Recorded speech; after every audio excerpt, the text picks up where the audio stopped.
মহিষের মতন কালার। আসসালামু আলাইকুম সুপ্রিয় দর্শক, যে যেখান থেকে ভিডিও দেখতেছেন সবাইকে জানাই আন্তরিক শুভেচ্ছা ও অভিনন্দন। আমরা এখন আছি আমাদের গাজীপুর শ্রীপুর উপজেলা বর্মি বাজার ঐতিহ্যবাহী গরুর হাট।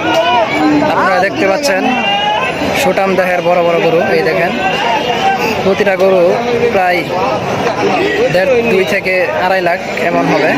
দেখতে পাচ্ছেন সুঠাম দেহের বড় বড় গরু, চমৎকার দেখতে গরুগুলি। 2024 এই 24-এর গরু, এবারের কুরবানির গরু দেখতে পাচ্ছেন। খুব সুন্দর সুন্দর সুঠাম দেহের গরু। সম্পূর্ণ বাজার ভরপুর হয়ে গেছে সব গরু দিয়ে। দেখেন এই দেখেন কত বড় বড় গরু।